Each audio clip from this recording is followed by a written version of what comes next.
सुबह का वक्त था, हवा में ठंडक थी और सूरज की पहली किरणें पहाड़ियों के पीछे से झांक रही थीं। घाटी शांत थी, लोग अपने घरों में, अपने कामों में, अपनी दुनिया में खोए हुए थे। किसी को अंदाजा भी नहीं था कि यह वही धरती है जहां कुछ ही समय बाद इतिहास की सबसे बड़ी तबाही उतरने वाली है। यह कौम बहुत मजबूत थी, ताकत, ऊंचे कद काठी, बेहतरीन हुनर और भरपूर नेमतों से लैस। इनके घर पत्थरों के बने हुए, मजबूत और खूबसूरत थे। खेत हरे भरे थे, नहरों में पानी बहता था और बाजारों में रौनक लगी रहती थी। मगर धीरे धीरे इनकी निगाहें अपने हाथों की बनाई चीजों पर टिक गईं और दिलों से अपने वास्तविक पैदा करने वाले का एहसास मिटता गया। उन्होंने पत्थरों को तराशा और उन्हें अपना खुदा बना लिया। उन्होंने अपने बड़ों की राहों पर आंख बंद करके चलना शुरू कर दिया, चाहे वो रास्ते कितना ही गलत क्यों न हो। धीरे धीरे इनके दिल पत्थर की तरह सख्त होते गए, गुरूर बढ़ता गया और अल्लाह से दूरी बढ़ती चली गई। इसी अंधेरे में एक दिन अल्लाह ने अपनी रहमत से इनके बीच अपने एक नबी को भेजा, नूह अलैहिस्सलाम। उनका चेहरा एक नूर था जो इंसानी आंख नहीं देख सकती थी। उनके अंदर वह सच्चाई थी जिसे अल्लाह ने खुद उनमें उतारा था। उन्होंने अपनी कौम को बड़े प्यार और नरमी से बुलाया। उन्होंने कहा, एक ही अल्लाह की इबादत करो, उसी से डरते रहो, वही तुम्हारा असली मालिक है। लेकिन कौम के सरदार हंस पड़े। उन्होंने कहा, कल तक तू हमारी तरह था,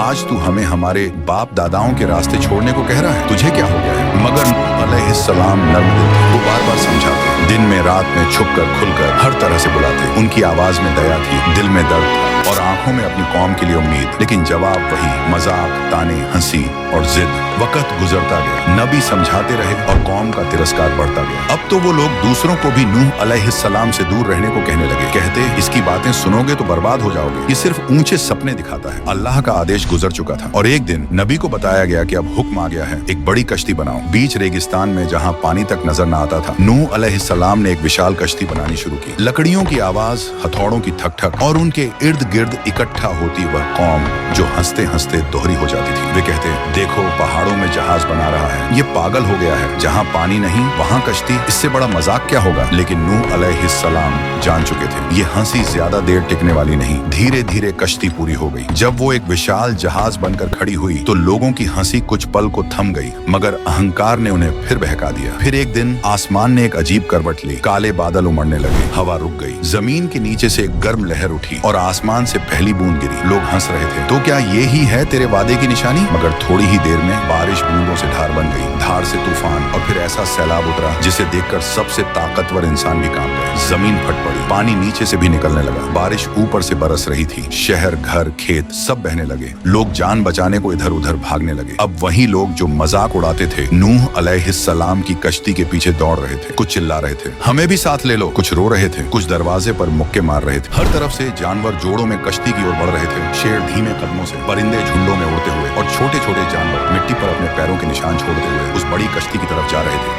अल्लाह का फैसला पूरा हो रहा था और नूह अलैहिस्सलाम के हाथों में अब कोई इख्तियार नहीं था। कश्ती लहरों के बीच उठती चली गई। पहाड़ जैसे पानी, तूफानी गरज, बिजली की चमक, हर तरफ मौत का मंजर था। कश्ती ऊपर उठती गई और पूरा शहर, पूरी कौम अपने गुनाहों के वजन से नीचे डूबती चली गई। आखिर काफी वक्त बाद जब तूफान थम गया, आसमान साफ हुआ और पानी उतरने लगा, कश्ती एक ऊंचे पहाड़ पर जाकर ठहर गई। नूह अलैहिस्सलाम ने अपने सिर को झुकाया और लंबे सजदे में चले गए। उन्होंने शुक्र अदा किया कि ईमान वालों को बचा लिया गया और जो मजाक उड़ाते थे, जो हंसते थे, आज उनकी आवाजें दुनिया से मिट चुकी थी।